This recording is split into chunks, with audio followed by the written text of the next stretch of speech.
Buongiorno, ben ritrovati, buon inizio settimana in diretta come sempre con tante notizie di cronaca ma anche con i nostri collegamenti, con gli inviati dalle varie città per raccontarvi le notizie di questo territorio. In apertura però andiamo subito a Lignano perché c'è una notizia di cronaca, una ragazza austriaca che ha denunciato di aver subito molestie nella notte tra sabato e domenica all'esterno della discoteca Drago di Lignano Sabbiadoro. L'episodio di presunta violenza sessuale è stato denunciato da una ragazza austriaca a Lignano Sabbiadoro. L'episodio si sarebbe verificato nella notte tra sabato e domenica vicino alla discoteca Drago, dove la ragazza aveva partecipato al single party, la festa dedicata a chi ha voglia di conoscere e incontrare altre persone.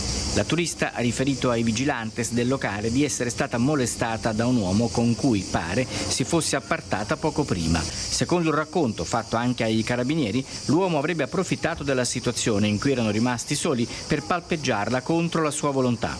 Nessun altro tipo di violenza più grave è stato commesso, anche perché la giovane austriaca è riuscita a sottrarsi alla presa e mettersi al sicuro. Quando è stata trovata era in lacrime e in stato di shock, tanto da avere difficoltà respiratorie. I carabinieri hanno iniziato subito a raccogliere elementi per ricostruire i fatti e dopo aver rassicurato la giovane l'hanno lasciata in compagnia del gruppo di persone con cui si trova a Lignano per trascorrere un periodo di vacanza.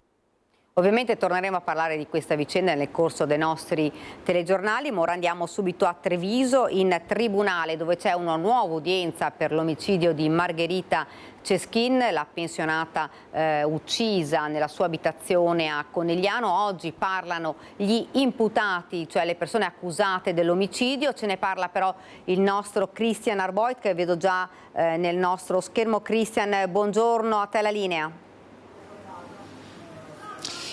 Buongiorno Daniela, a te e a tutti i telespettatori di Antenna 3, anche da parte di Nicoletta Rizzetto che sta curando la parte tecnica. Parliamo di un'udienza cruciale, quella che si sta tenendo in Corte d'Assise, qui in Tribunale a Treviso. Stanno sfilando gli imputati principali del caso Ceschin, il delitto di Margherita Ceschin, la 72enne uccisa il 23 giugno del 2023 all'interno della sua abitazione, del suo appartamento a Conegliano.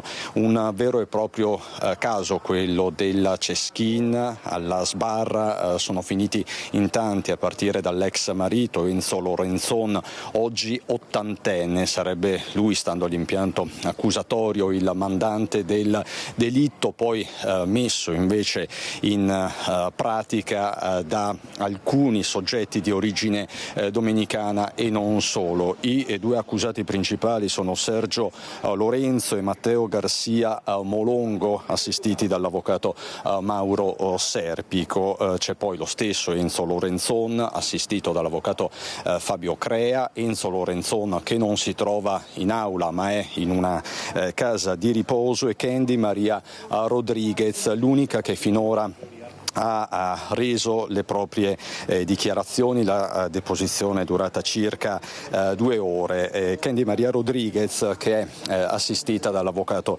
Marcello Stellin. Candy Maria Rodriguez che è anche la fidanzata, l'ex fidanzata di Joel Lorenzo, fratello di Sergio Lorenzo e anche lui accusato del delitto. Joel Lorenzo si trova in un'altra fase di indagine e di inchiesta perché è stato estradato dalla Repubblica Dominicana, come ricorderete, all'inizio di quest'anno, ma anche per lui le accuse sono più o meno le stesse.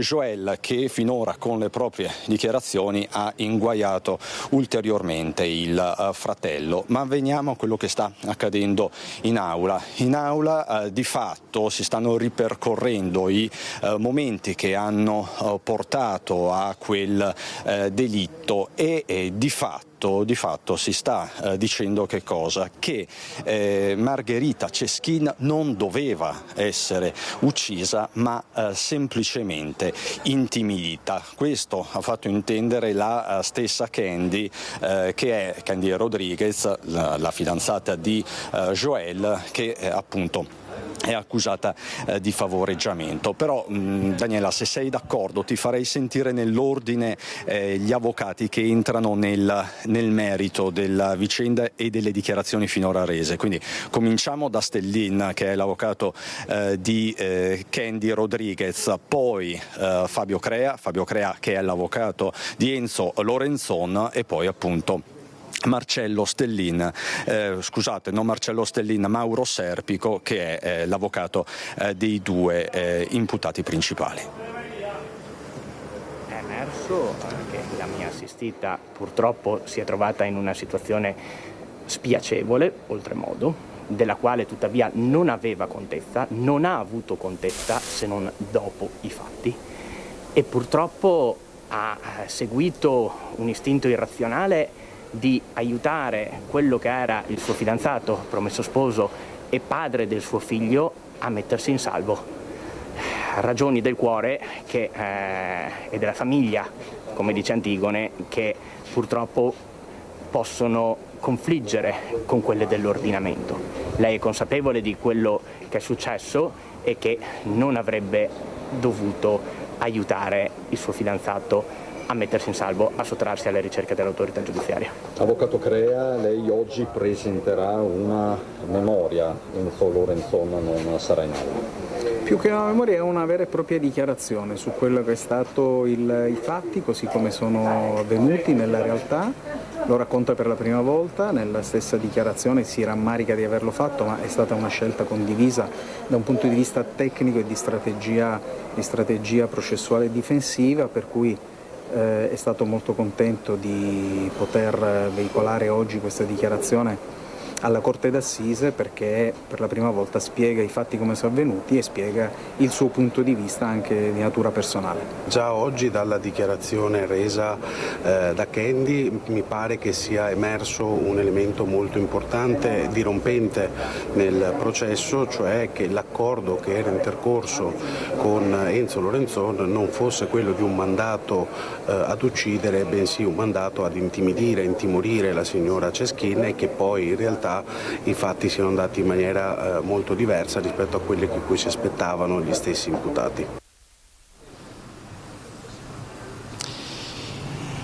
Intimidire, intimorire, non uccidere. Chiaramente tutto questo ha un peso specifico, trovandoci di fronte ad un'accusa di omicidio volontario, aggravato e premeditato. Quindi staremo a vedere che cosa accadrà nelle prossime ore. Lo stesso avvocato Fabio Crea ha mantenuto una certa suspense su quella che è la memoria difensiva di Enzo Lorenzon, l'ex marito di Margherita Ceschin, che si trova appunto in una casa di riposo e che per la prima volta fondamentalmente parla al giudice. Vedremo nel corso del pomeriggio qual è la sua verità, qual è la sua versione dei fatti. Intanto avete sentito le parole di Candy Rodriguez, che di fatto conferma di aver favorito in qualche modo l'ex fidanzato Joel Lorenzo, ma che lo ha fatto perché innamorata, e ha ammesso sostanzialmente di essere stata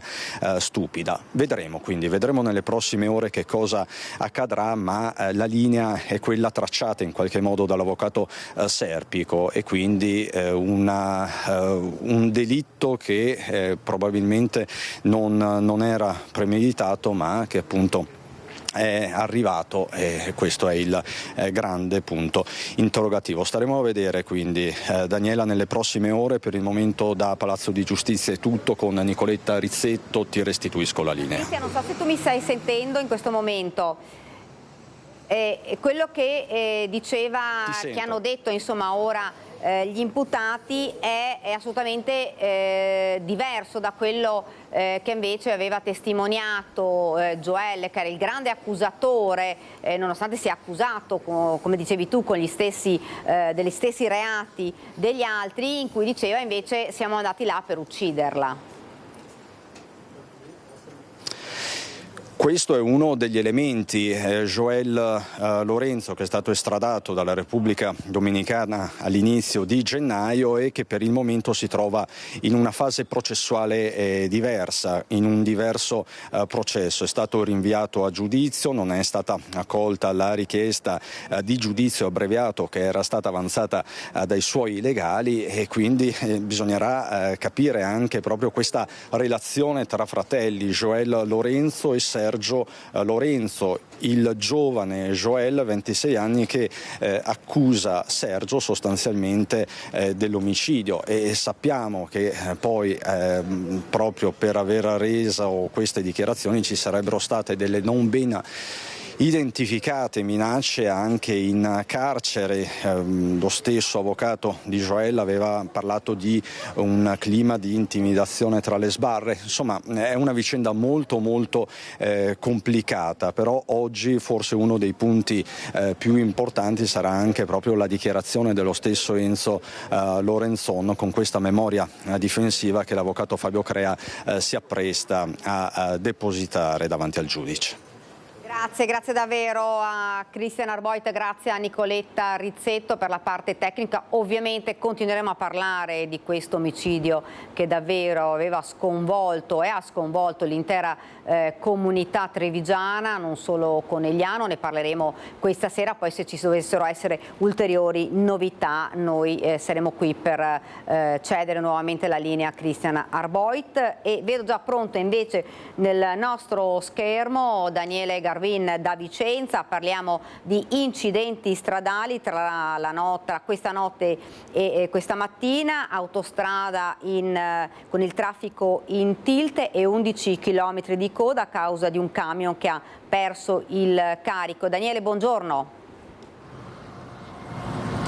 Buongiorno Daniela, buongiorno ai telespettatori. Confermo, siamo proprio a ridosso dello svincolo dell'autostrada A4 Vicenza Ovest, proprio in direzione Milano. Quella che vedete alle mie spalle è la situazione in questo istante, proprio per quello che è successo questa mattina presto. Un camion, come avevi anticipato, ha perso parte del materiale ferroso che trasportava ed è finito sulla carreggiata. La viabilità è stata ridotta poi alla fine tentando di sgomberare il carico e dirottati in un'unica corsia. Questo ha creato un intasamento, come avevi detto, di 11 km di coda e inevitabilmente poi la parte del traffico che si è riversato sulla strada provinciale e quelle comunali. Quindi un inizio settimana dopo un weekend da bollino rosso, parte così a Vicenza. Abbiamo notizie anche più avanti sulla viabilità secondaria, poco prima dello svincolo dell'autostrada Montebello, anche di uno sciopero dei dipendenti della EIBAR che stanno protestando sulla regionale 11, e anche questo andrà sicuramente ad appesantire una situazione. Incidenti, come avevi detto, anticipato, fortunatamente nessuno mortale, però nella notte due importanti da segnalare: quello che è accaduto a Marano Vicentino, dove alle 2:30 un frontale tra due auto in viale dell'autostrada ha visto la peggio un trentenne che è stato trasportato in codice rosso all'ospedale, un cinquantenne invece fortunatamente in codice giallo è stato poi portato per le prime cure all'ospedale di Sant'Orso. E poco prima, verso le 20:30, invece un incidente sempre in questo caso a Laghi ha visto un frontale tra due auto, in questo caso tutti e due i conducenti insomma se la sono cavata con ferite lievi, però questo accadeva solo ieri sera. Insomma, abbiamo capito che questo weekend estate parte in questo modo. Potete vedere comunque che in questo istante probabilmente o hanno riaperto la corsia, fino a poco fa era tutto bloccato. Speriamo che sia veramente la volta buona, perché chi si è trovato in viaggio questa mattina da queste parti si è trovato davvero una mattinata da incubo. Per il momento, Daniela, da Vicenza è tutto, ti restituisco la linea. Grazie davvero a Daniele Garbine. Noi continuiamo con la cronaca e continuiamo purtroppo a parlare di incidenti stradali con esito però mortale, ed è quello con quello che è successo a Jesolo. Ci sono importanti novità. ieri ve lo ricordo, è costato la vita ad una coppia di Peseggia. Il conducente del camion, coinvolto con altre 3 auto sul cavalcavia del Sile, risulta indagato per omicidio stradale.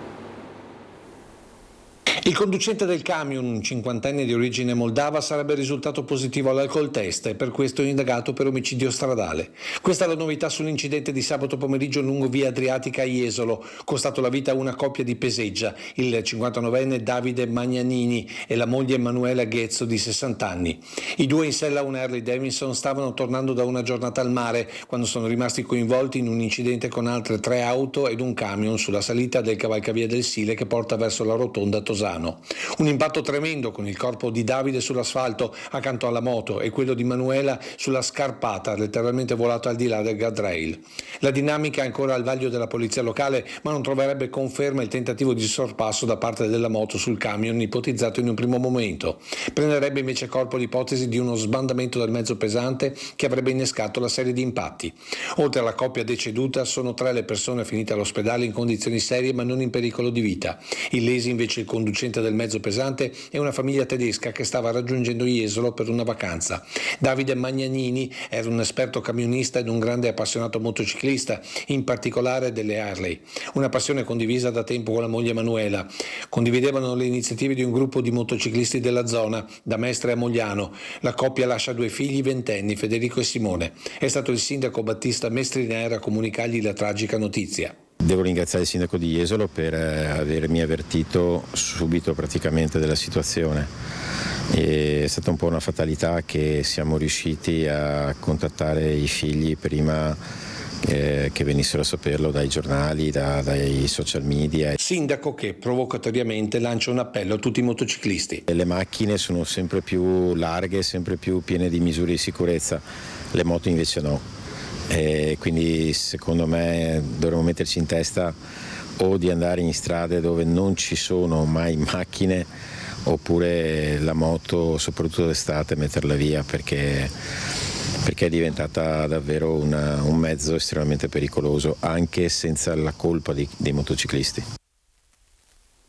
Ed ora subito nel bellunese, incubo infinito sulla statale Alemagna, messa alla prova dalla frana di San Vito che sabato notte ha scaricato ancora detriti, sassi e fango che hanno invaso la sede stradale. Per domani pomeriggio è atteso un nuovo vertice in prefettura. Ci parla di tutto questo la nostra Tiziana Bolognana, che la vedo già pronta nel nostro schermo. Tiziana, buongiorno.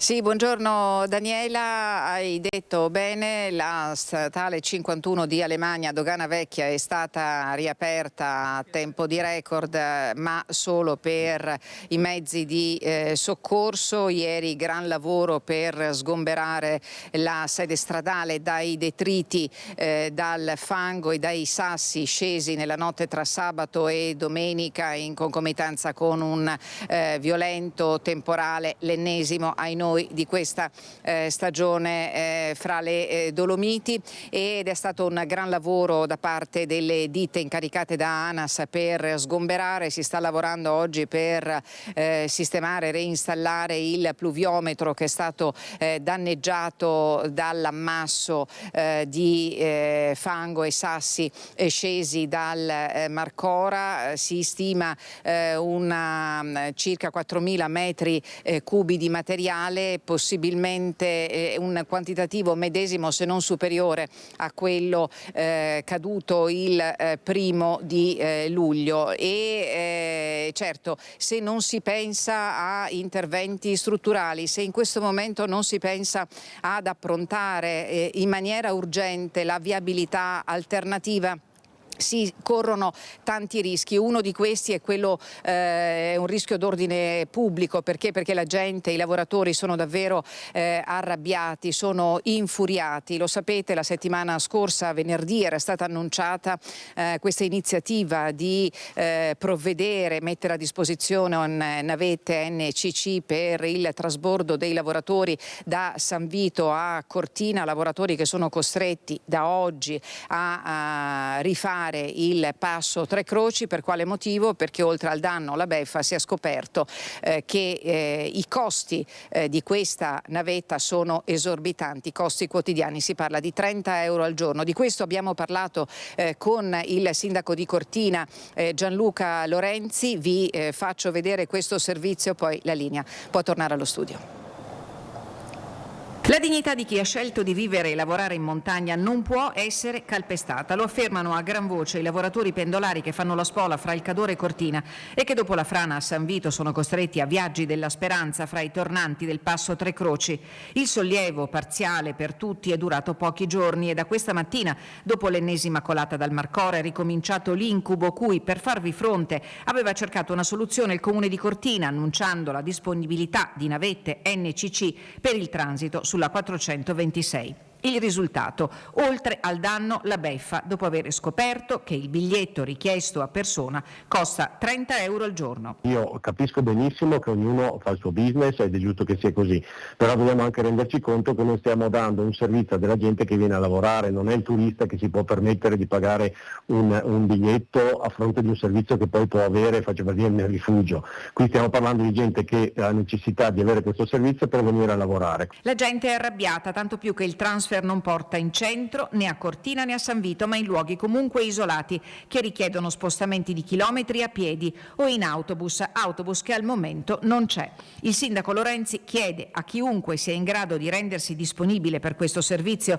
di ragionare in maniera diversa. Se, faccio per dire, costa 10 euro, 15 euro la tratta, è logico che quella tratta lì deve avere un margine di guadagno perché assolutamente non è in discussione, però magari possono essere 20 euro suddivisi per le 8 persone che sono all'interno del mezzo. Allora con 2-3 euro penso che anche 5 qualcuno si possa permettere il servizio, altrimenti vuol dire aver vanificato tutti gli sforzi dell'amministrazione insieme al sindaco di San Vito per mettere a terra un servizio che poi non riesce a riscuotere il risultato per la quale noi ci stiamo andando da fare. In cima alla lista delle priorità ci sono i lavoratori pendolari, la stragrande maggioranza dei quali sono occupati nelle attività turistico, ricettive, bar, alberghi, ristoranti. Noi, al di là di questa opportunità degli NCC, ci stiamo guardando da altre parti perché questa risposta che abbiamo ricevuto sicuramente non è quella che volevamo e non è la risposta che si aspettano i cittadini.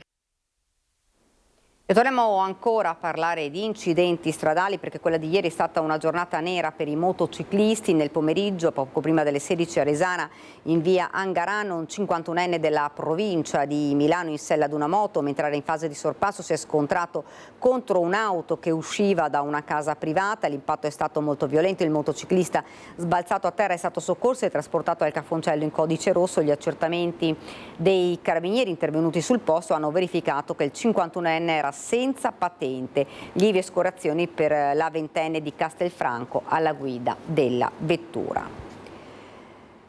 Ed incidente sempre ieri nel primo pomeriggio a Trevignano, coinvolti 2 motociclisti quarantenni, uno del posto in sella alla propria Vespa, l'altro di Noale alla guida di una Ducati.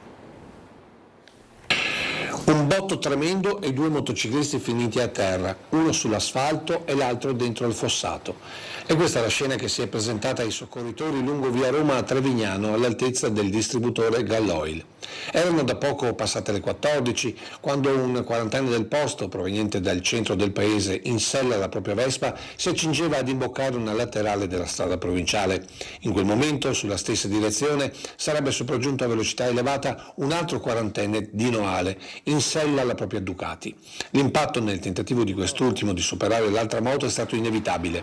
Subito allertati i soccorsi, il conducente della Vespa veniva trasportato al Cafoncello in condizioni serie ma cosciente e non in pericolo di vita, mentre l'altra persona coinvolta è stata condotta in ambulanza all'ospedale di Montabelluna per accertamenti. Sul posto, oltre ai vigili del fuoco, la postrada di Vittorio Veneto per i rilievi. Ed ora in Friuli Venezia Giulia, sempre purtroppo per parlare di incidenti stradali, un incidente nel pomeriggio di ieri lungo la statale 54 all'altezza del ponte sul torrente Ellero in comune di Moimacco, scontro frontale tra un'auto che procedeva verso Cividale ed una moto condotta da un uomo di 48 anni che viaggiava in senso opposto. Il motociclista ha riportato fratture e traumi, è stato trasportato in volo all'ospedale di Udine dove si trova ricoverato in prognosi riservato, invece illesi gli occupanti occupanti dell'altro mezzo, sul posto per quanto di competenza Carabinieri e Vigili del Fuoco. Ed un altro incidente invece ieri sera intorno alle 22:30 a Paderno di Premariacco in Via Maggiore, un'autovettura con 2 ragazze a bordo è fuoriuscita autonomamente dalla sede stradale mentre affrontava una rotonda cappottandosi su un fianco. La partenza dei Vigili del Fuoco e del distaccamento di Cividale del Friuli per poter liberare le 2 occupanti ha dovuto abbattere alcuni alberi. Le 2 ragazze sono state prese in cura dai sanitari per accertamenti, non presentando a vista ferite o fratture. Sul posto ovviamente i carabinieri e i mezzi di soccorso. Ed ora andiamo in Pedemontana, parliamo sempre di cronaca perché sta facendo discutere la vicenda di un giovane di Crespano che ha rischiato di perdere un occhio per sedare una rissa durante la sagra di Castelcucco. Il 25enne inizialmente avrebbe minimizzato l'accaduto, ma il papà l'ha spronato a non tacere e a presentare una denuncia. Non è possibile che non diciamo le cose come stanno. Noi abbiamo degli extracomunitari, delle persone che girano con coltelli, con tirapugni, io non so, e fanno danni. Ecco perché la famiglia Zardo ha deciso di raccontare la vicenda del figlio Carlo, giovane agricoltore di Pieve del Grappa, che l'altra sera con degli amici decide di passare qualche ora alla sagra di Castelcucco. Tutto nella normalità di un 25enne, fino a quando Carlo si accorge che un gruppo di giovani di origini nordafricane stanno disturbando alcune persone e si avvicina nel tentativo di calmare le acque. Per tutta risposta gli arriva un colpo in faccia con un tirapugni che per puro caso non gli centra l'occhio. Per non aggravare la situazione, pur sanguinando abbondantemente, Carlo si allontana con gli altri amici per farsi medicare prima alla sagra e poi in ospedale. Carlo è un buono e quando torna a casa minimizza la situazione, che però non sfugge al padre Gianfranco, ex sindaco e volto storico del paese, che con rabbia mista a senso civico quasi lo obbliga a presentare denuncia ai carabinieri. Da padre che ho mandato giù il rospo perché non si può fare non si può far vendetta da soli, però ho chiamato il presidente della Proloco di Castelcucco e ho domandato se conoscono questa situazione, questo personaggio, perché questa è la realtà. Dicono che è di Castelcucco ed è conosciuto come un marocchino che ha altri problemi e fa sempre queste cose. Ora saranno i carabinieri a procedere nei confronti del giovane aggressore, mentre dalla Proloco di Castelcucco la garanzia di maggiori controlli sui giovani che frequentano la sagra, nella speranza che fatti come questo non accadano più. Ed ora a Padova la procura vuole far luce sull'incidente stradale avvenuto lunedì scorso lungo la strada dei Vivai e costato la vita a Davide Bortoletto. Intanto mercoledì mattina a Tombelle saranno celebrati i funerali del 26enne. Sono entrambi indagati per omicidio stradale i 2 automobilisti coinvolti lunedì scorso nell'incidente mortale costato la vita al 26enne Davide Bortoletto a Saonara. Il vivaista era in sella alla sua moto quando si è scontrato con l'auto di una 37enne che si stava immettendo sulla provinciale dei Vivai, da dove sopraggiungeva il 26enne che è stato sbalzato sull'asfalto e poi investito da un'altra auto che stava sopraggiungendo dalla corsia di sorpasso. La procura di Padova ha indagato gli automobilisti per omicidio stradale in concorso e ha disposto una consulenza tecnica cinematica per ricostruire l'esatta dinamica delle cause e di tutte le responsabilità dell'incidente. All'esame parteciperà anche un consulente tecnico dello studio legale 3A che segue la famiglia della vittima. Il magistrato non ha disposto l'autopsia ed è stato dato il nulla osta alla restituzione della salma ai familiari che hanno fissato la data delle esequie. I funerali si svolgeranno mercoledì alle 10 nella chiesa parrocchiale di Tombelle di Vigonovo.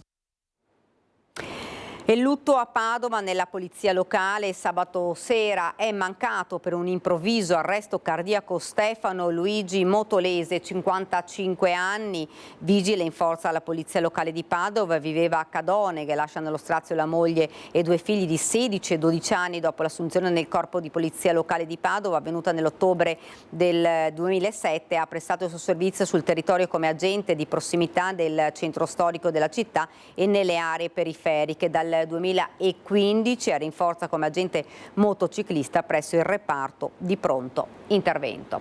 Ed ora ci fermiamo per una piccola pausa pubblicitaria e poi torniamo nuovamente in studio con altri servizi ed altre notizie.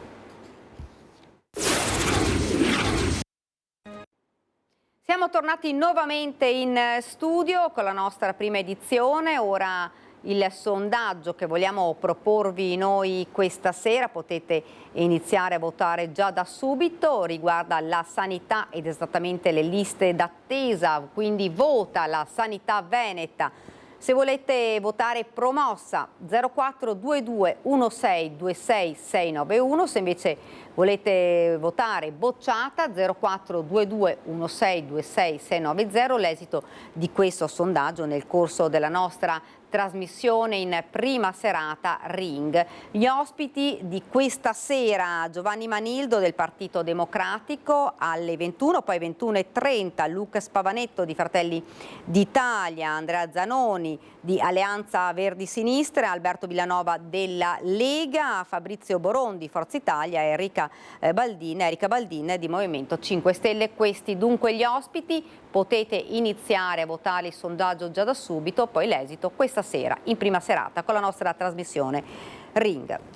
Ed ora cambiamo argomento, parliamo di dazi USA al 30% dal 1° di agosto per tutte le merci dall'Europa. Scuote l'economia davvero il nuovo annuncio di Trump, conto salatissimo per il Veneto, si rischia una perdita di export pari a 4 miliardi di euro. Uno si aspettava una mezza carezza e invece da Washington è arrivato un pugno. A sferrarlo Donald Trump, che ha postato sul suo social la lettera inviata all'Unione Europea dove annuncia dazi dal 1° agosto al 30%, minacciando di raddoppiarli in caso di ritorsioni. Parole nette, nettissime, giustificate con la disparità del deficit commerciale tra le due sponde dell'Atlantico. Poco dopo la risposta di Ursula von der Leyen, che da un lato prende atto della missiva, dall'altro ammette come l'imposizione di dazi al 30% sulle esportazioni europee sconvolgerebbe, testuali parole, le principali catene di approvvigionamento transatlantiche. Il Made in Italy intanto trema, con il presidente di Confindustria Emanuele Orsini che invoca calma e nervi saldi. Non possiamo compromettere i nostri mercati finanziari, il commento del leader degli industriali. Problema globale, ripercussioni locali. La CGIA di Mestre aggiorna i dati. Il conto per le imprese venete è salatissimo. In via molto prudenziale stimiamo che l'impatto economico negativo sulle esportazioni del Veneto potrebbe aggirarsi intorno ai 4 miliardi di euro all'anno. Una vera e propria stangata che colpirebbe il cuore delle nostre produzioni manifatturiere e dell'agroalimentare, come il settore della componentistica dell'auto, le imbarcazioni, i macchinari, i vini, l'abbigliamento, l'occhialeria, i gioielli e i mobili. Le piccole e medie imprese non solo pagano le bollette più care dell'Unione Europea, ma con una tassazione di 8 volte e mezza superiore rispetto alle grandi aziende. La denuncia arriva e l'appello al governo di Confartigianato Veneto.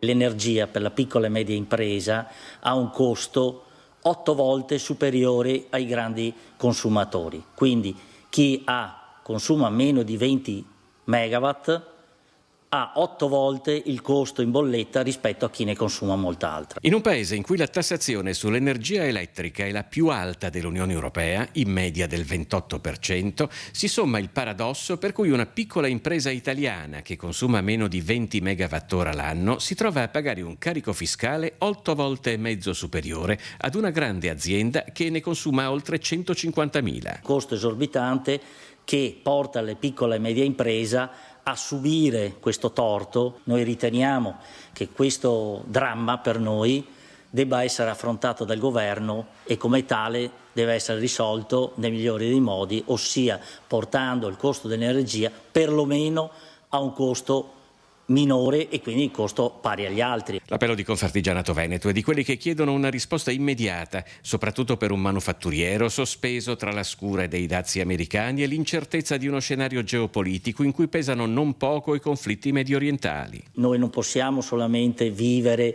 o avere solamente le aziende che lavorano sul su quello che sono il cibo e le bevande, quindi alimentari e bevande. Dobbiamo avere tutto quello che è il settore vero, che è il settore del manifatturiero. Questo settore importantissimo per le imprese artigiane ed è una risorsa economica e sociale, deve essere aiutata, e l'aiuto solamente di porre dei prezzi accettabili per tutti. Noi chiediamo solamente una situazione di equità. Ed ora torniamo a parlare di un argomento che sta davvero sollevando non poche polemiche, riguarda i 3 casi di esami orali della maturità non sostenuti, tutti e 3 del Veneto. Il vicepresidente del liceo di Bassano, Riccardo Poletto, pur non condividendo questa scelta, è convinto che la scuola debba fermarsi e ascoltare i messaggi che i giovani stanno lanciando. Sentiamolo proprio al nostro microfono di Vanessa Banzato con il contributo tecnico di Alessandro Costacurta.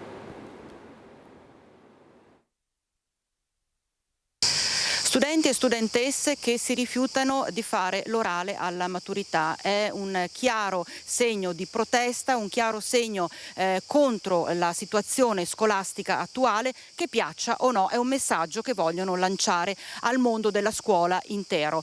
Matematicamente vengono promossi perché hanno raggiunto allo scritto risultati eccellenti, però appunto in segno di protesta loro dicono no, noi l'orale non lo vogliamo sostenere. Con me Riccardo Poletto, che tra l'altro è anche vicepreside al liceo Brocchi di Bassano. Come vede questa cosa? Come vede questo messaggio che i giovani vogliono lanciare, stanno lanciando? Sono ben 3 in tutta Italia che hanno deciso di non affrontare la prova orale. Ma guardi, dal mio punto di vista la scelta in sé non è una scelta corretta, perché responsabilità vuole che se si inizia un percorso lo si conclude con tutte le tappe che questo percorso prevede, quindi con l'esame di Stato in tutte le sue prove, anche il colloquio orale. Poi certamente le motivazioni addotte soprattutto dal primo ragazzo che ha fatto questa scelta fanno pensare, perché se il messaggio che lui ha voluto mandare, pur con un modo che io considero sbagliato, è non cerchiamo di concentrarci troppo sui numeri, sulle medie, quindi non vogliamo come ragazzi essere identificati con un numero, per cui lui ha detto io quel che ho imparato, mi rifiuto di farmi misurare un'altra volta. Questo può essere un messaggio che va accolto anche nella sua parte positiva. La valutazione non è mai una misurazione, non deve mai esserlo, però se da parte degli studenti la percezione non è questa, mettiamoci attorno a un tavolo e parliamone, perché effettivamente il rischio, non soltanto da parte degli insegnanti, qualche volta più da parte dei ragazzi, dei genitori, è di essere fissati proprio su quella media anno per anno e poi su quel voto finale che sembra quasi possa completare la visione di un lavoro di 5 anni. Non è così, quel numero è importante, ci mancherebbe altro, però bisogna stare molto attenti a non darne un peso eccessivo. Che piaccia o no, questo è anche un segnale, io oserei dire positivo, perché vuol dire che i ragazzi vogliono far sentire la loro voce, i ragazzi vogliono far sentire che ci sono.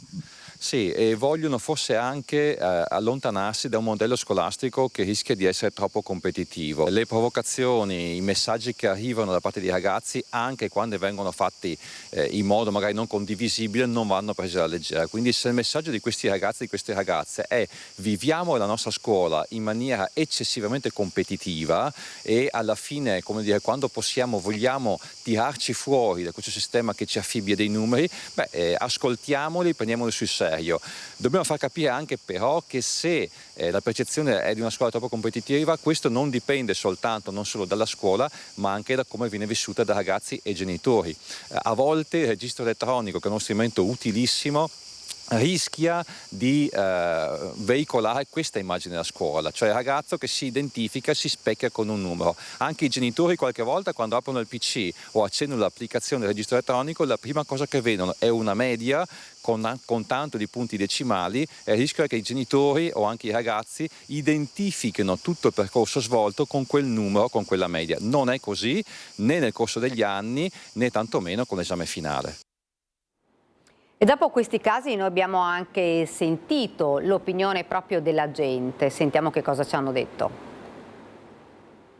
Penso che sia meglio farlo l'orale, perché è un progresso, un passo nella vita, e che rinunciare a un'occasione di crescita non sia una scelta ideale. La decisione di 3 studenti veneti di rifiutarsi di sostenere l'esame orale alla maturità fa molto discutere e le opinioni sono discordanti. Non tutti la pensano come il ministro Valditara, che ha annunciato addirittura la bocciatura per chi il prossimo anno si rifiuterà di aprire bocca davanti alla commissione. Non sono dei lavativi, non sono dei ragazzi che hanno stoppato la scuola, hanno fatto la loro scuola, i loro anni scolastici, sono arrivati a fine percorso ed è stato un modo di protestare probabilmente come viene gestito l'esame di oggi, perché non è sempre tutto così negativo. Insomma, anzi, secondo me onore al merito, perché comunque hanno detto la loro.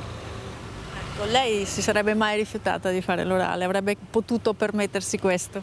Io l'ho fatto l'anno scorso, la maturità al liceo artistico serale, e ho fatto l'orale. Per cui sono fresca di studi, nonostante la veneranda età. Penso che sia poco rispettoso nei confronti della collettività e un po' di mancanza di educazione civica. Sono delle cose nella vita che bisogna fare, bisogna essere responsabili. Se uno praticamente deve fare un esame lo fa e basta.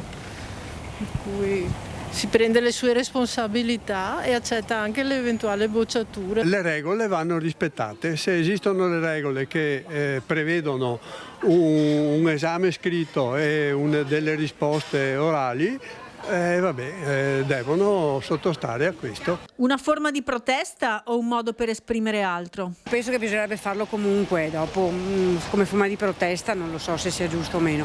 Io l'avrei fatto e avrei dimostrato che ero preparata e l'avrei fatto, però ho una mentalità da sessantenne. Onestamente penso che loro abbiano valutato il sistema scolastico italiano come qualcosa che non dà peso all'esperienza dei ragazzi, alla loro crescita in senso umano, ma li valuta più come mero numero, e quindi appoggio totalmente la loro scelta. Non capisco perché non ci si domandi piuttosto perché questi ragazzi hanno scelto questa via quest'anno.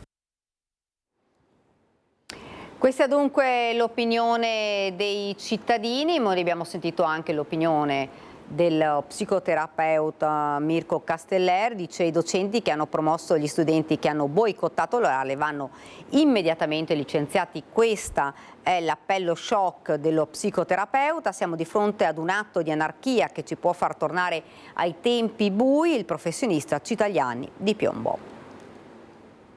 Io avrei licenziato i professori. Se io fossi il ministro, io avrei licenziato i professori che hanno promosso questi studenti. Questo è un segnale di anarchia, questo è un messaggio, un urlo che viene dato ai livelli molto alti anche in termini politici, istituzionali, gerarchici. Solo che non illudiamoci che questo urlo venga dagli studenti. Questo è un urlo di sistema. Il boicottaggio degli esami orali alla maturità non è semplice ribellione per Mirko Casteller, psicoterapeuta castellano da anni specializzato in tematiche giovanili, ma è qualcosa di più che riguarda anche quella che dovrebbe essere l'alleanza tra corpo docente e studenti. Casteller ribalta l'ottica maggioritaria: sul banco degli imputati, più che i maturandi, ci sono i prof. Io non credo che uno studente arrivi all'orale e solo in quel momento evidenzia di non voler fare l'orale. I segnali li aveva già dati prima, probabilmente nel comportamento, nelle dinamiche relazionali, ma soprattutto nelle dinamiche di apprendimento nei 5 anni della scuola che ha frequentato. Quindi il segnale da parte del corpo docente c'era già stato. Assolutamente, l'hanno avuto, l'hanno avallato, benissimo. Vuol dire che sono d'accordo nel modello di alterazione delle regole. Il messaggio che uno studente è maturo nel momento in cui decide soggettivamente di sottrarsi a una prova, lascia degli spazi immensi nella società, perché chiunque di noi in altri momenti potrebbe sottrarsi dalle proprie responsabilità. Insomma, la questione è seria, fa intendere Casteller, con un inquietante parallelismo storico. Io penso che rischiamo di dare spazio a delle ideologie, e uso un termine pesante, che in un certo periodo storico hanno gambizzato persone perché avevano il coraggio di fare una sorta di riforma del diritto legislativo contrattuale, e conosciamo bene quel periodo storico di persone che hanno espresso una forma di anarchia diretta verso il sistema, sia istituzionale che formativo. Ecco, io vorrei evitare queste derive. Quindi ritornare a tempi bui. il rischio è di ritornare a un certo periodo storico. Quindi mi permetto di dire pesantemente che la responsabilità non la attribuirei solo a quel povero studente, ma la attribuirei, che sembra essere anche una persona che ha rivendicato dei diritti, con dei principi, ma io penso ci sia una grossa responsabilità da parte del corpo docente che c'è stato alle spalle e ha avallato tutto questo. Parleremo di questo argomento anche con gli ospiti che ci raggiungeranno qui fra qualche minuto, ma ora cambiamo, andiamo a Padova, dove c'è stato un botta e risposta tra maggioranza e opposizione sul caso della moschea abusiva scoperta a Ponte di Brenta. L'assessore Bressa risponde alle accuse rivoltegli dalla consigliera leghista Eleonora Mosco. Noi abbiamo provveduto ad avviare il procedimento proprio per abuso edilizio, perché nella Regione Veneto ci sono delle regole piuttosto restrittive, nel senso che anche una semplice associazione, se si ritrova con delle finalità però religiose, deve avere una sede che è inquadrata dal punto di vista urbanistico, quindi è una cosa abbastanza complicata. Non è il caso dell'edificio dove si ritrova questa associazione di persone provenienti dal Bangladesh, le quali sono state sorprese in alcune occasioni in attività di preghiera. Quindi noi abbiamo notificato loro che secondo le regole vigenti nel nostro territorio questo non è possibile e quindi stiamo agendo proprio secondo un principio di massima legalità. Stiamo agendo secondo le regole e i tempi previsti. L'assessore all'edilizia privata del comune di Padova Antonio Bressa risponde all'attacco della consigliera leghista Eleonora Mosco sulla vicenda della moschea abusiva di via Don Lago a Ponte di Brenta. Mosco aveva parlato di tempi lunghi di intervento, ma l'amministrazione ha aperto un procedimento per abuso edilizio nei confronti dei proprietari dell'immobile seguendo le procedure previste, assicura Bressa, che spiega che la legalità verrà preservata in quel luogo e apre al dialogo per cercare una soluzione anche per la comunità islamica che cerca un posto dove poter pregare. Al tempo stesso però diciamo che con queste comunità è necessario il dialogo, è necessario trovare delle soluzioni, perché l'alternativa è quella di relegare alla clandestinità queste situazioni di preghiera. Invece bisogna gestire alla luce del sole in un contesto sì di legalità ma anche di sicurezza e di anche garanzia di quel diritto di libertà religiosa che in una democrazia deve essere assicurato a tutti. Rimaniamo nel Padovano perché a Mortise il giardino del Vecchio Brolo verrà aperto anche nel fine settimana.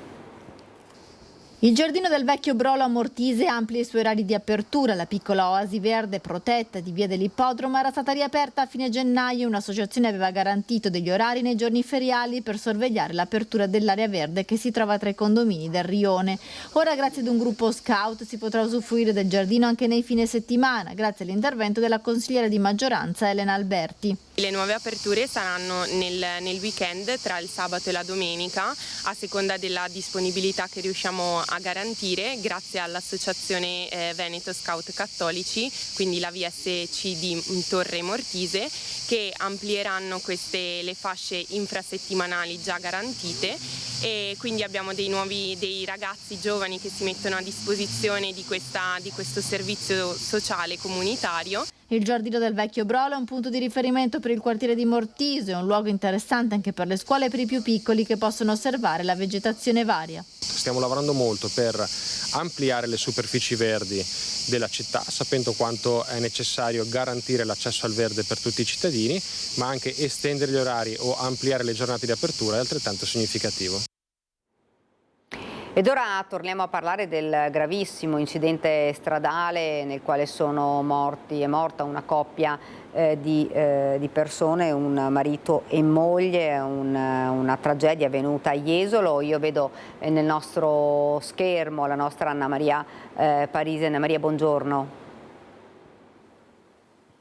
Sì, buongiorno Daniela, e sono con l'avvocato Guido Simonetti dello studio Simonetti di Mestre, che da questa mattina ha l'incarico della famiglia Ghezzo Magnanini, cioè dei figli Federico e Simone, di seguire questa tragica vicenda.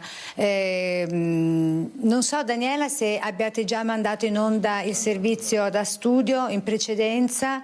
E vogliamo semplicemente ricordare con l'avvocato Guido Simonetti che innanzitutto la dinamica è ancora da ricostruire, perché dopo le prime notizie un po' frammentarie che sono state dette, scritte, c'è qualcosa che non... Insomma, noi non abbiamo ancora avuto accesso agli atti e quindi in questo momento le notizie sono quelle di stampa.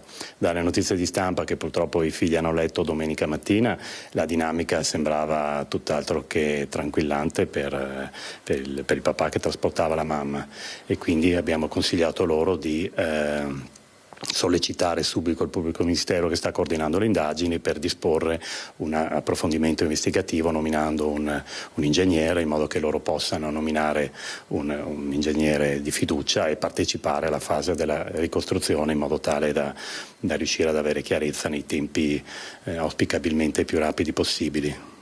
E poi si diceva ancora, avvocato, che il camionista aveva un tasso alcolemico che non avrebbe dovuto avere, cioè era veramente completamente ubriaco. Sì, mi pare che notizie di stampa parlino di 2,25, esatto, quindi ben oltre la soglia delle ipotesi più grave dell'ebbrezza alcolica, e mentre i neopatentati e i professionisti i conducenti di veicoli pesanti hanno la tolleranza zero nell'assunzione di sostanze alcoliche, quindi questo renderebbe ancora più grave l'ipotesi del reato dell'omicidio stradale, appunto aggravato dall'ebbrezza alcolica con la pluralità di eventi.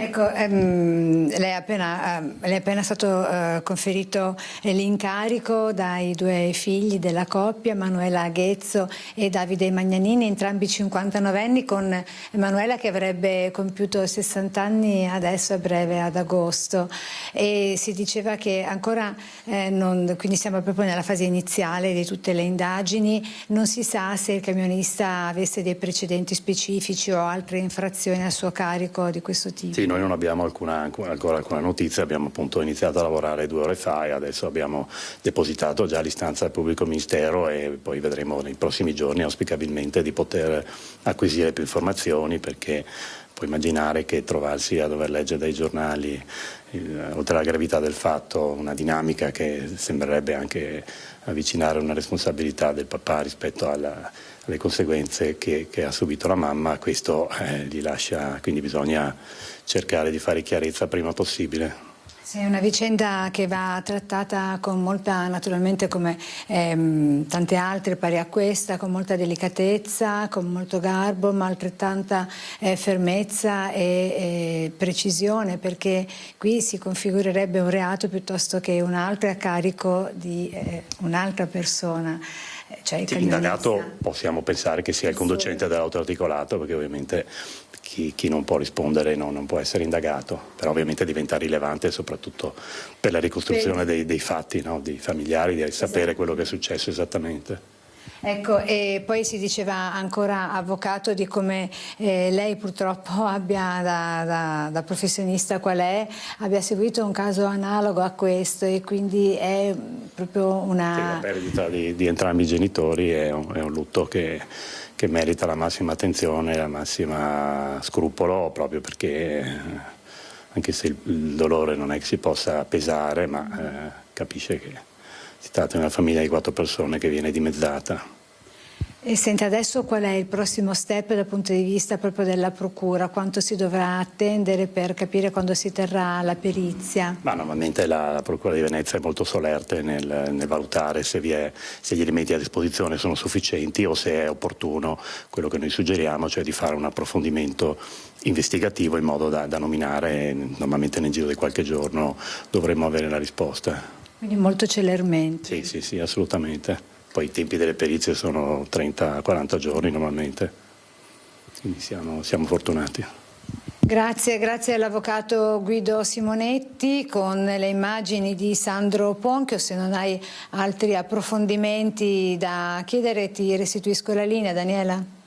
Grazie davvero Anna, grazie davvero di tutto, grazie anche all'avvocato ovviamente di questo argomento. Parleremo anche questa sera nel corso dei nostri telegiornali del Veneto a partire dalle 18:30 di Venezia alle 19. E noi continuiamo con la politica, parliamo di regionali. Dopo una settimana convulsa in casa centrodestra, getta acqua sul fuoco Luca De Carlo, coordinatore di Fratelli d'Italia. La partita sul Veneto non spaccherà il governo, saremo uniti, a chiederlo è Giorgia Meloni.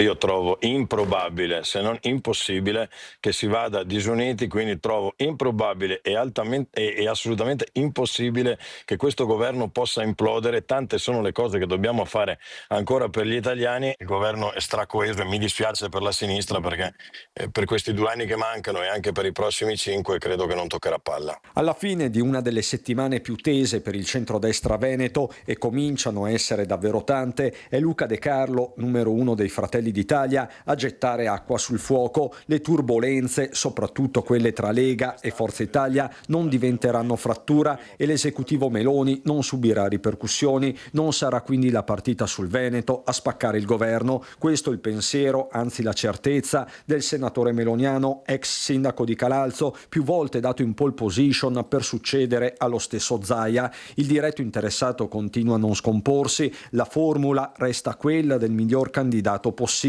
La missione per De Carlo è semmai un'altra: tenere insieme l'alleanza. Poi Giorgia Meloni ha affidato a me questo compito 5 anni e mezzo fa in Veneto, e finché io avrò questo ruolo continuerò a comportarmi secondo quello che le indicazioni che mi dà il leader, senza pensare a quello che sarà il futuro di Luca De Carlo.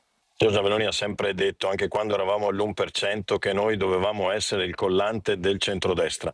Lo abbiamo dimostrato con le scelte, non siamo stati al governo con nessun governo che non fosse espressione solo del centrodestra. Quanto al fattore tempo, anche qui, almeno ufficialmente, nessun psicodramma. Si aspetta la data delle elezioni nella finestra tra il 21 settembre e il 23 novembre, con Zaia chiamato a prendere una decisione definitiva. Non credo che incida particolarmente il fattore tempo. Ad oggi non abbiamo una data alle elezioni e quindi credo che a catena, una volta decisa la data delle elezioni, si potrà anche ragionevolmente decidere, posto che se la coalizione è compatta possiamo scegliere il candidato anche 40 giorni prima delle elezioni, che non c'è nessun problema.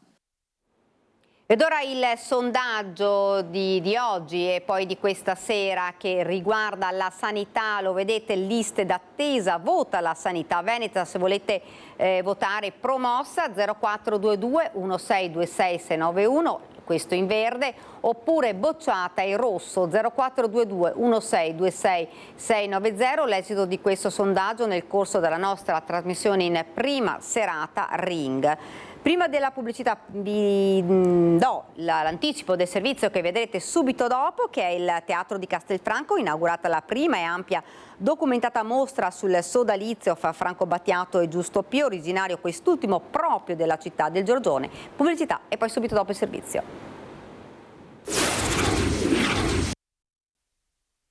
Castelfranco, come nessun'altra città, ha una serie di personaggi che nascono qua e che sono delle eccellenze, e Giusto Pio è una di queste. Nel foyer del Teatro Accademico di Castelfranco l'inaugurazione della mostra intitolata Sulle orme di Franco Battiato e Giusto Pio, esposizione che celebra l'intesa creativa tra i due artisti. I figli di Pio, il Rotary, il Comune. È stato grazie a questo sodalizio che è nato il percorso espositivo, visitabile gratuitamente fino al 30 agosto, dal mercoledì al venerdì dalle 16 alle 19 e il sabato e la domenica dalle 10 alle 12.30 e dalle 16 alle 19. Abbiamo strutturato questa mostra suddividendola in comparti cronologici, quindi la partenza include gli esordi di questa ventennale collaborazione fra Giusto Pio e Franco Battiato, con le memorabilia riguardanti appunto i primi dischi, l'era del cinghiale bianco, il materiale ancora inedito del disco Cigarette, Patriots, e fra tutte queste memorabilia c'è un testimone molto importante, il violino di Giusto Pio, che ha partecipato, ripeto, a tutte le tournée, incisioni, registrazioni. Manoscritti, manifesti, strumenti, oggetti formano il cammino comune compiuto da Pio e Battiato, autori di capolavori entrati di diritto nella cultura musicale del nostro paese come centro di gravità permanente. In questa vetrinetta abbiamo quindi voluto inserire i manoscritti originali dell'epoca, perché all'epoca la parte dello scrivano, ovviamente per il suo background classico, toccava a Giusto Pio. E poi le immagini della consegna del primo disco di platino in Italia a Battiato e Pio e la lacca in metallo del pezzo con cui Alice vinse Sanremo per Elisa e un'ampia sezione dedicata alla produzione pittorica. Pio e Battiato visti sotto diverse prospettive. Devo dire che Giusto Pio mi stupiva ogni volta perché lui era il più vecchio di tutti, ma aveva delle idee giovanili, giovanissime, delle idee, un grandissimo arrangiatore e compositore. Pio, veramente, voglio ricordarlo così. Questo binomio è stato parte fondamentale della trasformazione della musica negli anni '80 e far sapere che Giusto Pio è di Castelfranco e un castellano attaccato al suo territorio consentirà alla città di essere conosciuta ancora di più fuori dalla propria cinta muraria. Mostra di cuore, ma anche mostra di grande importanza. Io faccio l'architetto di professione, quindi sono molto rigorosa, eccetera. Qui ho lasciato andare perché è la musica che parla, ma soprattutto è un'epoca con tutti i suoi elementi che parla, che racconta una storia che a molti di noi è anche scappata via. E siamo qui in studio con due ospiti che ci hanno raggiunto, ve li presento immediatamente. Valentina Pillon, sindaco di San Biagio di Callalta, intanto buongiorno. Buongiorno a tutti. E Andrea Maccari, sindaco di Giava del Montello, buongiorno. Ciao Daniela, buongiorno a tutti.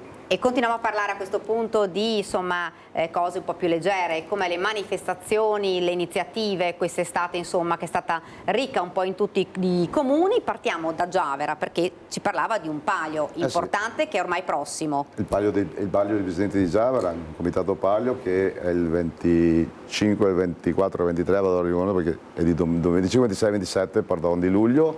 Ci saranno, diciamo, le qualificazioni, le prove, poi il 25 è riservato alle donne e ai ragazzi, il 27 c'è la giornata conclusiva col palio e con, diciamo, l'esposizione del nuovo drappo, che ogni anno un artista lo disegna e riguardante poi tutte le cose che sono successe a Giavera, quindi è sempre un riferimento storico, però ricordiamoci che il 19 e il 22 sono le serate in cui si spiega l'epopea del palio, quindi parleremo dei drappi iniziali, parleremo dei bisnetti, di cosa è il Montello, in quell'epoca storica che ci riconosce come area, insomma, tutto qua.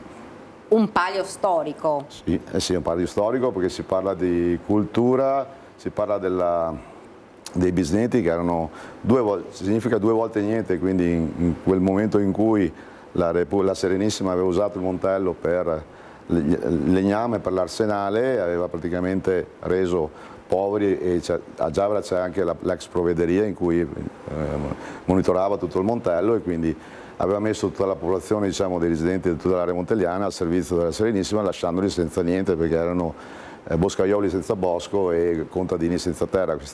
E il palio di Giavera va proprio a simulare qual era il lato in cui poi per sostenersi, per vivere, andavano a rubare chiaramente cosa? Legname, che era quello che... e che quindi c'è tutta è un palio tecnico più che di resistenza, anche se è faticoso, io non lo farei. E a che edizione siamo arrivati? Siamo alla... mamma mia.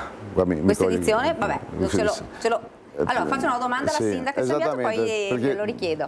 Sindaco, invece, insomma, un'estate con la tradizione, perché insomma le sagre nei paesi sono davvero la tradizione popolare. Assolutamente sì, si è appena conclusa 3 giorni di sagra estiva proprio qui nel capoluogo a San Biagio ed è iniziata la sagra del Redentore a Fagara della Battaglia che finirà appunto questo fine settimana. Il 17 poi ci sarà anche la Corri Fagarè, che è un'edizione sportiva che va ad inserirsi all'interno di questo contesto di festeggiamenti e di sagre paesane, ma così come anche la sagra del Redentore a Nerbon, quindi veramente abbiamo abbiamo un luglio pieno di tanti eventi, la Pro Loco sta organizzando il teatro in cantina, quindi giovedì questo e giovedì prossimo, altri 2 appuntamenti, e poi avremo anche la sagra di San Lorenzo, i festeggiamenti di San Lorenzo nella frazione di Fagarè, che sono dei festeggiamenti importanti che inizieranno il 31 luglio e si concluderanno il 10 agosto, quindi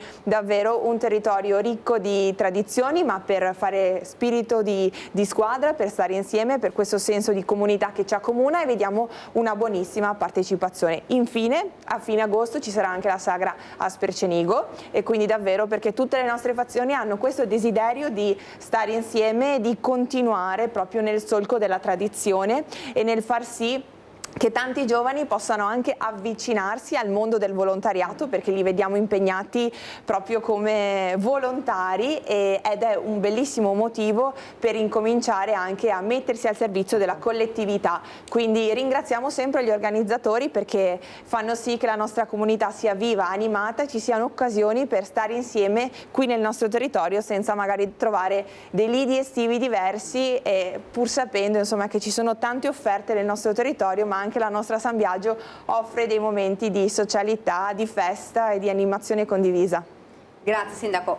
Torniamo all'edizione. Sì. Allora, mi scuso con il Palio alla 23 che ho avuto un fine settimana un po' intenso, quindi magari con i numeri mi sto un attimo 23esima edizione del Palio. Esattamente. Ora però non so se l'abbiamo... Posso dire 2 cose, sì. Daniela? Allora, al di là del Palio, visto che qua un'atleta campionessa anche olimpionica, quindi colgo l'occasione per lanciare di compilare il format che abbiamo fatto nei social per tutti gli sportivi di Giavara, oppure che fanno appartenenti alle associazioni di altri comuni ma che vivono a Giavara, perché a settembre facciamo la festa dello sport di Giavara. Quindi lancio a tutti i cittadini di andare a compilare il format, perché stiamo raccogliendo tutti i vari campioni che hanno partecipato, insomma, in tutte le forme, in modo che poi riusciamo a celebrare in maniera degna la cosa. Mi sono rubato 2 minuti. No, ma assolutamente, ma anzi, perché parliamo insomma, anche di cose insomma, importanti che riguardano poi tutti i cittadini e la comunità. Io non so se ho già eccolo qua, lo vedo già pronto, perché insomma parliamo invece di un argomento caldo, un argomento importante. A Crosara, che è una frazione collinare di Marostica, potrebbe aprire un centro per l'accoglienza di una quindicina di migranti. Lo vedo già pronto, se ne parla il nostro Mirko Cavallin. Mirko, buongiorno.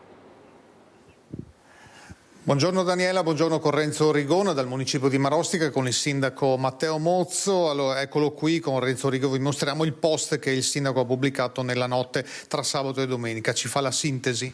Sì, purtroppo sabato sera sono stato avvisato da una consigliera comunale, la quale era stata avvisata dai cittadini, che nella zona di Crosara sarebbero arrivati nelle prossime settimane dei migranti, circa una quindicina. Questo in base alla disponibilità da parte di una cooperativa ad accoglierli. Ecco, a me dispiace delle modalità. Io sabato sera sono tornato qua in comune a verificare, per le possibilità che ho di accedere alla varia documentazione, vedere se mi erano arrivate note, e non ne ho trovata neanche una, quindi nessuna parte politica è stata avvisata di tale attività.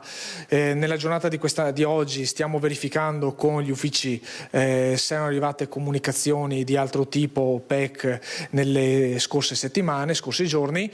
Mi dispiace, ripeto, delle modalità, perché per una situazione così impattante, perché si parla sempre, quando si inseriscono persone, si parla di una situazione impattante sul territorio, che possono essere anche gestite in caso di necessità. Non sono io a mettere i veti su tutto, ma intendo mettere il veto sulle modalità, di quale modo in cui sono venuto a conoscenza.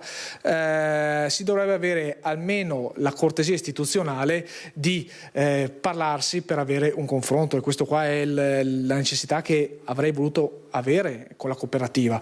Ripeto, non è una questione di razzismo. Come amministrazione comunale penso di essere forse l'unica leghista, quindi con questi colori, in Italia, che ha realizzato lo scorso anno e in funzione da quest'anno un CPA sul nostro territorio, che oltre a fare i corsi di lingua per gli italiani e naturalmente tutta una serie di servizi anche per i professionisti del territorio, fa anche i corsi di italiano per stranieri, anche con l'esame abilitante per la cittadinanza italiana. Quindi c'è la volontà assolutamente di integrare, ma non con queste modalità. L'areale di Crosara è un areale, soprattutto nella via indicata, isolato, dove ci sono la maggior parte di residenti anziani, dove c'è bassa densità abitativa proprio perché sono dei residenti isolati, sono delle piccole contrade, dei piccoli borghetti che hanno tutte le loro difficoltà.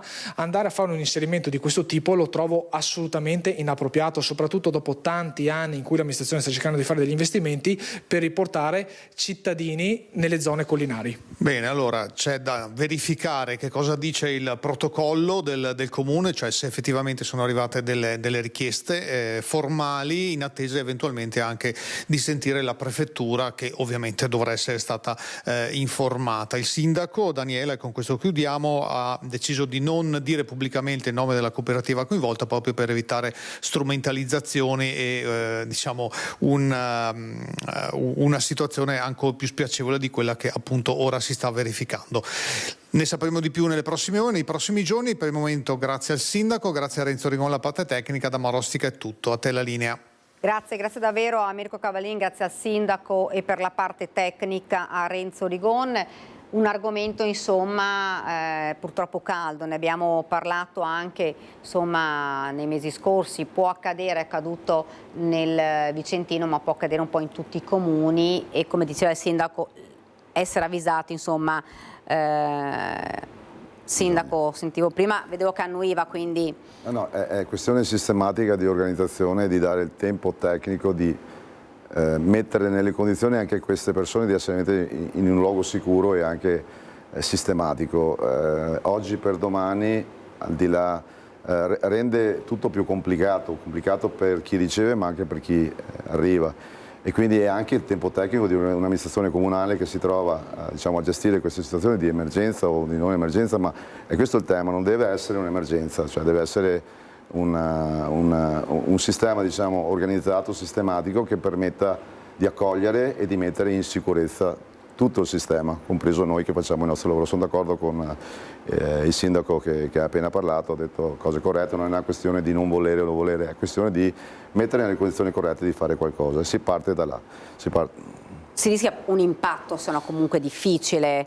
Si rischia l'impatto difficile, si rischia di mettere le persone che comunque attraversano, diciamo, vanno nell'ignoto, perché poi ricordiamo che chi va siamo stati noi, anche migranti, per cercare fortuna, per cercare lavoro, e anche noi andavamo verso l'ignoto, non conoscevamo la lingua, non conoscono la lingua, e questo genera anche dall'altra parte una non conoscenza strutturata che di solito genera paura, come in tutte le cose, cioè quando non si conosce una cosa genera quell'alito di sicurezza che ogni parte si mette dalla propria posizione e si mette in sicurezza.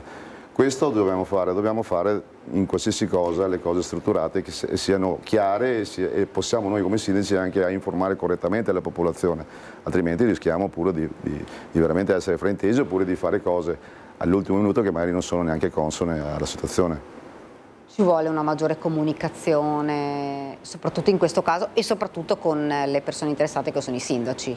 Assolutamente sì, condivido le preoccupazioni e le considerazioni dei colleghi sindaci, perché tutti i sindaci, tutti gli amministratori sono pronti a fare la loro parte. Sono delle situazioni che noi dobbiamo accogliere, però anche gestire con le forze dell'ordine locali, ma anche con la popolazione, perché chiaramente, come si diceva, questi tipi di situazioni hanno poi un impatto che va gestito, e quindi quello che noi auspichiamo è che ci sia sempre la possibilità di riuscire a fare rete anche con gli enti sovraordinati rispetto ai comuni, perché poi lo sappiamo, noi siamo sempre le figure più vicine ai cittadini, a cui vengono riscontrati diverse problematiche, diverse difficoltà, però dobbiamo anche essere messi nelle condizioni di poterci preparare a questo tipo di difficoltà, in modo tale da attenuarle, in modo tale poi da gestire anche tutta questa problematica, che dobbiamo poi trovare il risvolto e la medaglia e riuscire a tramutarla in un'opportunità, perché oggi viviamo in delle comunità che stanno assolutamente integrando un sacco di persone, lo vediamo nelle nostre scuole, lo vediamo, come accennava prima anche il sindaco, con tutti i corsi di alfabetizzazione che noi promuoviamo,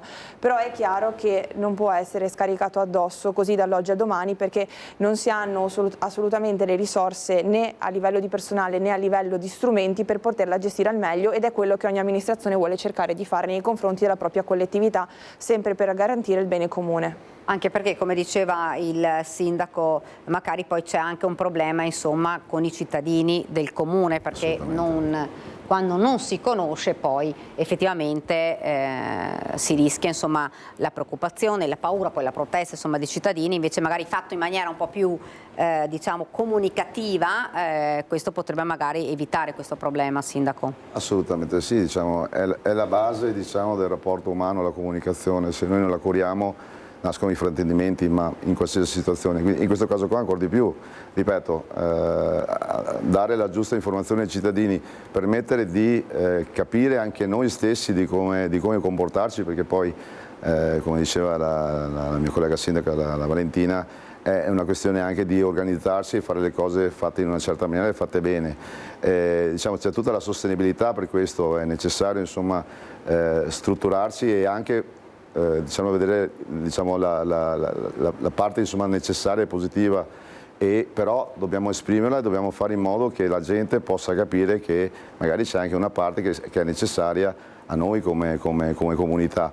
Però se non abbiamo il tempo di farlo è chiaro che rincorriamo, e nel rincorrere qualcosa sicuramente facciamo male, ma sicuramente non diamo le giuste informazioni per farlo con serenità e tranquillità. Poi trovi sempre quello che non è d'accordo, cioè questa è democrazia, però almeno dare le spiegazioni corrette.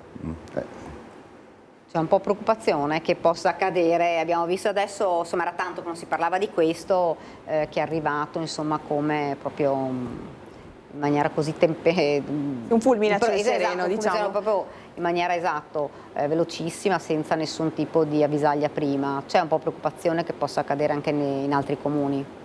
Beh, diciamo che con il prefetto c'è un dialogo costante, quindi ci auspichiamo che prima di un arrivo di questo tipo si venga informati. In questo momento non sembra che i nostri territori possano essere coinvolti, però seguendo i ragionamenti che si facevano, noi siamo pronti anche nel caso ci venga chiesto un supporto in tal senso. È chiaro però che i fatti di cronaca ci insegnano che alle volte possono anche nascere dei disordini, ed ecco perché nasce la preoccupazione nell'essere preventivamente informati e nell'agire in modo assolutamente coordinato con tutti gli enti che poi intervengono in questo tipo di situazioni. Quindi, ripeto ancora una volta, facciamo tutti la nostra parte, però cerchiamo di essere tutti messi nelle condizioni di poter agire. Altro argomento, insomma, che sta suscitando non poche polemiche è il caso dei 3 studenti che si sono rifiutati di sostenere l'esame orale avendo ottenuto la sufficienza, insomma, comunque per essere promossi nelle prove scritte. Cittadini che sembrano, insomma, più dalla parte della scuola, nel senso l'orale comunque va sostenuto. Un preside che invece dice bisogna ascoltare di più i ragazzi, invece, insomma, un psicoterapeuta che dice cioè vanno addirittura licenziati, insomma una frase shock, vanno licenziati i professori perché questi ragazzi dovevano essere bocciati. Questo è un argomento che sta davvero scatenando polemiche e che riguarda ancora una volta i giovani, in questo caso nel mondo della scuola. La vostra opinione su questo? Beh, allora, va riformato il sistema dell'esame intanto? Allora, io ho avuto mia figlia ha fatto gli esami di maturità qua a breve, quindi a 19 anni, quindi l'ho vissuta anche in primis, quindi allora il sistema scolastico va riformato in che senso? Nel senso, allora, io mi sono occupato molto di formazione continua e credo nei giovani, ho costituito un'academy da quando ero assessore, quindi adesso diciamo, ho lasciato l'Academy, nel senso la sostengo da esterno, da quando sono diventato sindaco, quindi, ed era un'Academy fatta anche per mettere in relazione il mondo del lavoro quindi preservare il know-how del lavoro, quindi le competenze, portargli quella parte di digitalizzazione, quindi di ammodernamento, ma questo era anche un segno di portare vicini i ragazzi che hanno più dimestichezza rispetto a chi fa le professioni e quindi anche una forma di coinvolgerli. Quello che dico è, quando riguarda il mondo scuola, ho avuto, analizzando tutta questa esperienza, che ce ne sono ancora dentro, ci sono dei disallineamenti su quelle che sono il concetto diciamo di meritocrazia scolastica, quindi di dare quel valore che ci si impegna, si ottiene qualcosa che ci si impegna, e quindi questo per me è basilare in qualsiasi forma, quindi è giusto che ci sia la meritocrazia, è giusto che sia l'impegno, è giusto che sia la serietà del ruolo che si vuole assumere, ed avere anche una guida da parte diciamo, del mondo scolastico, lavorativo e familiare soprattutto, di quelle che sono i talenti che poi il ragazzo esprime. Quindi noi qua bisogna supportarli, però insegnandogli che diciamo, la meritocrazia è la base di ogni cosa, quindi io tiferò sempre per la meritocrazia. Quello che poi c'è attorno è che è un disallineamento tra quelle che sono poi le richieste del mercato, perché poi questo ne fa da padrone, i mestieri stanno cambiando, cambiano velocemente, i ragazzi sono disorientati dal modello scolastico che Però ha bisogno. secondo lei, quello che le chiedo, secondo lei lo studente adesso lo ha fatto e quindi non ha sostenuto l'orale, sono stati promossi, qualcuno dice no, perché allora qualcuno insomma lo fa e altri possono... Parto sempre dal concetto che intanto faccio il mio, quindi io sostengo che l'orale doveva essere fatto. Poi le forme di protesta si possono fare in altre maniere e ce ne sono di maniere per farla, anzi più si sensibilizza, più si prende la cosa, si può anche dare voce a questo tipo di protesta, però io sono sempre dell'idea che prima parto a fare quello che serve fare, quello che è giusto fare, per poi lavorare. Sindaco? Io penso che l'esame orale di maturità sia una delle prime sfide che la vita ci mette davanti, e poi nel corso insomma, del nostro cammino ce ne saranno tante altre, e quindi nonostante i timori, nonostante la paura e nonostante magari i disagi che si possano affrontare, sia assolutamente da sostenere. I traumi che magari gli adolescenti, i giovani possono avere nel percorso scolastico credo che vadano intercettati prima di arrivare all'esame di maturità, e credo che i docenti che lavorano quotidianamente con i nostri ragazzi possano assolutamente avere le competenze, ed eventualmente poi ci si rivolge ai professionisti per cercare di condividere assieme un percorso. La risonanza che hanno avuto questi 3 casi, secondo me, a mio avviso, è anche troppo alta, nel senso che non va sempre bene che chi protesta e chi fornisce degli esempi negativi poi abbia, diciamo così, la meglio su tanti bravi ragazzi che si impegnano quotidianamente con dei profitti assolutamente eccellenti e che tante volte magari non vengono neanche presi come degli esempi, e quindi purtroppo oggi viviamo in una società tante volte di esempi negativi piuttosto che positivi, e invece mi auguro che tutti i media riescano a dare maggiore risalto a tutti quei bravi ragazzi di una società che oggi veramente fa fatica a dare spazio ai giovani, ma che questi giovani sono assolutamente talentuosi, soprattutto si impegnano. Una domanda proprio velocissima. Il Ministro dice riformerò, cambierò quell'esame di maturità. Secondo lei è d'accordo? Allora, diciamo, chiaramente cambiamolo che in maniera propositiva. Diciamo, adesso tecnicismi si possono fare per migliorare o per non legare a un punteggio quello che è, quindi arrivo all'esame scritto, poi non faccio l'orale perché comunque mi promuovono. Ripeto, sono d'accordo che in questo momento non è intanto andare a cambiare regole o a complicare, spero di no, spero di alleggerire, è proprio una questione di valori, di meritocrazia, di impegno verso quello che si deve fare, e sono d'accordo con la Valentina, di promuovere i casi di successo, cioè di non fare un caso nazionale, 3 casi che possono andare di cattivi esempi, nel senso protesto, non faccio il mio e poi ottengo qualcosa. No, fai il tuo e poi giustamente in una maniera strutturata, in una maniera con i organi di competenza puoi andare a fare, sensibilizzare la tua visione. E questa è democrazia. Sindaco? Sì, io penso che il Ministro faccia bene comunque a pensare a una riformulazione, perché In una società che si sta evolvendo sicuramente può esserci anche un esame organizzato in un modo diverso, però mi auguro che questa forma, ecco, di ripensare questo modello non parta solamente dalla protesta, ma parta da altre considerazioni che possano avere un ampio spettro e che quindi possa coinvolgere in primis anche i docenti che ogni giorno si interfacciano con il mondo dei giovani, e quindi ben vengano le riforme ovviamente che vadano in una direzione propositiva e migliorativa rispetto alla situazione attuale. Siamo arrivati al termine, ricordo proprio in velocissima il Palio, in che giorni? Allora il 25, 26 e 27 luglio e il 19 e il 22 alla sera in Piazza Bacilieri c'è l'epopea del Palio, in cui prima di partecipare al Palio si va a capire la storia del Palio. Palio di Giavara del Montello, se sbaglio io, di Giavara del Montello. Sindaco, invece le sagre, la prossima? Allora io ricordo che questo fine settimana, quindi a partire da giovedì 17, a Fagare della Battaglia la sagra del Redentor, quindi non perdetevela, mi raccomando. Insomma, veramente un'estate ricca. Io ringrazio davvero Andrea Maccari, sindaco di Giavara del Montello, e Grazie Valentina Pillò, sindaco di San Biagio. Ringrazio i registi che ci hanno seguito fin qua, Tommaso Migotto e Renato Capoia. L'appuntamento per la prima edizione per domani. Grazie davvero per averci seguito, arrivederci.